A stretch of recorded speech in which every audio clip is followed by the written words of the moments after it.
થરાદ રાજપૂત સમાજની કન્યા છાત્રાલય ખાતે રાષ્ટ્રીય બાલિકા દિવસની ઉજવણી મહિલા અને બાળ વિકાસ વિભાગ દ્વારા કરાઈ, જેમાં ગુજરાત સરકાર દ્વારા મહિલા અને બાળ વિકાસ વિભાગ તેમજ ગૃહ વિભાગ, police based support center, police station થરાદના રેખાબેન એલપીએ મહિલા સુરક્ષા અને ગુજરાત સરકારની મહિલાલક્ષી યોજનાઓ જેવી કે 181 helpline, C team, cyber crime helpline, વાલી દીકરી યોજના, બેટી બચાવો બેટી પઢાઓ, મહિલા સ્વાવલંબન, સખી વન સ્ટોપ સેન્ટર પીબીએસસી, મહિલા સશક્તિકરણ, દીકરીઓના ભવિષ્ય માટે ચિંતિત મોબાઈલ ફોન ઉપયોગ તેમજ કુરિવાજ દૂર કરવા જેવી માહિતી આપી.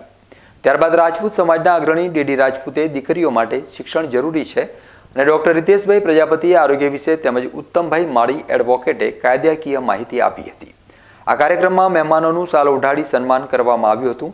ડીડી રાજપૂત સમાજના અગ્રણી ડોક્ટર રિતેશ પ્રજાપતિ, રેખાબેન પરમાર, ઉત્તમભાઈ માળી, કાનૂની સેવા સત્તા મંડળ થરાદ હાજાજી રાજપૂત, પત્રકાર હરજીજી સોલંકી, દશરથસિંહ ચૌહાણ સહિતના છાત્રાલયની વિદ્યાર્થીનીઓ ઉપસ્થિત રહી હતી.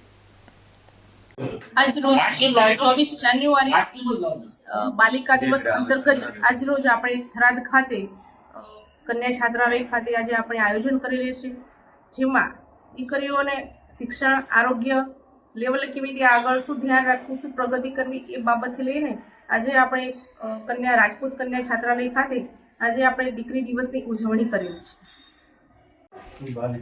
આજે 24મી જાન્યુઆરી બાલિકા દિવસ નિમિત્તે મારી વાવથરા સુઈતું રાજપૂત સમાજ કન્યા છાત્રાલય ખાતે સમાજ કલ્યાણમાંથી બેન શ્રી રેખાબેન, કાનૂની સહાયક ભાઈ શ્રી માળી સાહેબ વગેરે અહીં મારી છાત્રાલયની મુલાકાત લીધી, ત્યાં ઉપસ્થિત રહ્યા અને ખૂબ જ સરસ રીતે દીકરીઓને પોતાના ભવિષ્ય માટે, આગળની પોતાની શિક્ષણની કારકિર્દી માટે સુંદર મજાનું એમણે માર્ગદર્શન આપ્યું. ડૉક્ટર રિતેશભાઈ પણ સાથે સામેલ હતા.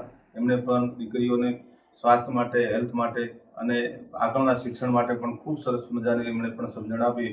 આવનાર દરેક મહેમાનોએ જે શિક્ષણ દીકરીઓને આપ્યું એ એમના ઉજ્જવળ ભવિષ્ય માટે આગળ ખૂબ જ કામ આવશે એવી મને લાગણી અને આશા છે.